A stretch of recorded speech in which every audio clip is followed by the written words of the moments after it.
ગુજરાતમાં ચોમાસાની રમત ફરી એકવાર જોર પકડી રહી છે। રાજ્યમાં હવામાન તંત્ર દ્વારા આગામી સમય માટે વરસાદનું મોટું એલર્ટ જાહેર કરાયું છે। હવામાન નિષ્ણાત અંબાલાલ પટેલ દ્વારા પણ આગાહી કરવામાં આવી છે। તે પહેલા હવામાન વિભાગની વાત કરીએ, રાજ્ય પર એક સાથે 5 હવામાન સિસ્ટમ સક્રિય થવાના કારણે અમુક વિસ્તારોને બાદ કરતા વરસાદી માહોલ જે જામ્યો છે। હવામાન વિભાગની આગાહી મુજબ 13 ઓગસ્ટે એટલે કે આજે 5 જિલ્લાઓમાં ભારેથી અતિ ભારે વરસાદની સંભાવના છે, જ્યારે 14 જિલ્લામાં યલો એલર્ટ જાહેર કરાયું છે। હવામાન વિભાગ મુજબ હાલ ઉત્તર અને પશ્ચિમ મધ્યપ્રદેશમાં એક લો પ્રેશર સક્રિય છે। આ સાથે જ બંગાળની ખાડીમાં ઉત્તર ભાગમાં એક નવું લો પ્રેશર બન્યું છે અને આગામી 24 કલાકમાં ડિપ્રેશનમાં તે પરિવર્તિત થઈ ઉત્તર પશ્ચિમ દિશા તરફ આગળ વધશે। ગુજરાત પર આ સિસ્ટમની શું અસર પડશે તેનું હવામાન વિભાગ દ્વારા સતત મોનિટરિંગ કરાઈ રહ્યું છે। તો આ તો વાત થઈ હવામાન વિભાગની આગાહી કરવામાં આવી છે તેના લઈને। હવામાન નિષ્ણાત અંબાલાલ પટેલે શું આગાહી કરી છે તેમનું શું કહેવું છે તે સાંભળો। આગામી 24 કલાકમાં રાજ્યના વિવિધ ભાગોમાં વરસાદ થવાની શક્યતા છે। વરસાદ મોટા પ્રમાણમાં થવાની શક્યતા છે। વરસાદી ઝાપટા પડવાની શક્યતા છે। લગભગ મધ્ય ગુજરાતના ભાગો, અમદાવાદના ભાગો, ગાંધીનગરના ભાગો, આ ઉપરાંત ઉત્તર ગુજરાતના ભાગો, બનાસકાંઠાના ભાગો, વાવથરાના ભાગો અને સાબરકાંઠા અરવલ્લીના કોઈ ભાગમાં વરસાદ ઝાપટા પડવાની શક્યતા છે। ઉત્તર સૌરાષ્ટ્રના કોઈ ભાગોમાં પણ ક્યાંક વરસાદ ઝાપટા પડવાની શક્યતા છે। સૌરાષ્ટ્રના અન્ય ભાગોમાં પણ ક્યાંક વરસાદ ઝાપટા પડવાની શક્યતા છે। દક્ષિણ ગુજરાતના કેટલાક ભાગોમાં વરસાદ ઝાપટા પડવાની શક્યતા છે। પરંતુ લગભગ 15 ઓગસ્ટમાં અરબ બંગાળ ઉપસાગરના ભેજના કારણે મધ્યપ્રદેશના ભાગોમાં ભારેથી અતિ ભારે વરસાદ થવાની શક્યતા રહેતા નર્મદાના જળસ્તરમાં વધારો થવાની શક્યતા છે। હમણાં વરસાદ પડી રહ્યો છે તે આશ્લેષા નક્ષત્ર છે, જેનું પાણી કૃષિ પાકો માટે સારું ગણાતું નથી, એટલે બરાબર થઈ કૃષિ કાર્યો કરવા સારા રહે। તારીખ 17 થી 19માં પણ ગુજરાતના કોઈ ભાગમાં વરસાદ ઝાપટા પડવાની શક્યતા રહેશે।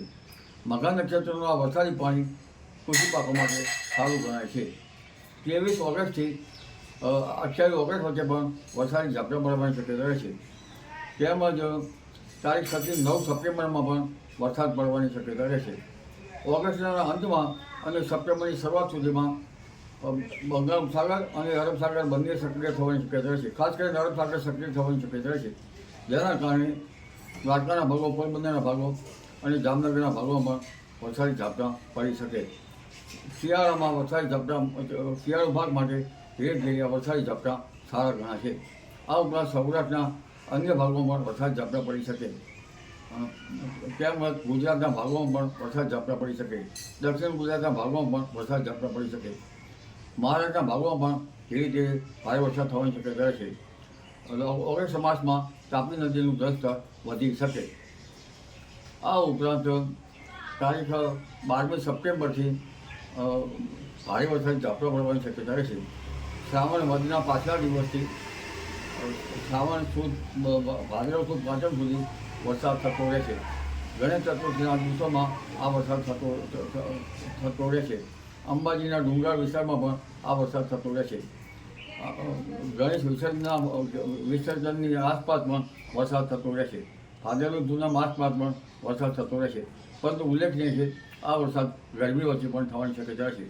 13મી સપ્ટેમ્બરમાંથી ગરમી પડે અને 23 સપ્ટેમ્બરમાં ભારે ગરમી પડવાની શક્યતા રહેશે। ગરમીના કારણે હવાના હળવા દબાણ ઊભા થાય અને વરસાદ પડતો રહે। તેમજ તારીખ 10 ઓક્ટોબર પછી પણ વરસાદ થતો રહેશે। ઓક્ટોબર નવેમ્બરમાં વાવાઝોડા બનવાની શક્યતા રહેશે।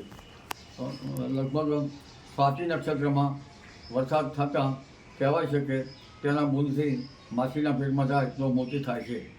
સ્વાતિ નક્ષત્રમાં પણ દરિયામાં વરસાદ થવાની શક્યતા રહેશે। એટલે હવે ચોમાસું મધ્યથી પાછલી અવસ્થામાં ધીરે ધીરે જશે, પણ પાછોતર વરસાદ સારો થવાથી ઊભા કૃષિ પાકોમાં હરકત આવી શકે અને ખેતરમાં પડેલા પાથરામાં ઘેરી જીવજંતુનો ભય રહે। જી, આપના વિસ્તારમાં વરસાદને લઈને શું અપડેટ છે તે અમને કમેન્ટ બોક્સમાં જણાવો અને તમામ ન્યૂઝ અપડેટ માટે અમારી સાથે જોડાયેલા રહો। નમસ્કાર।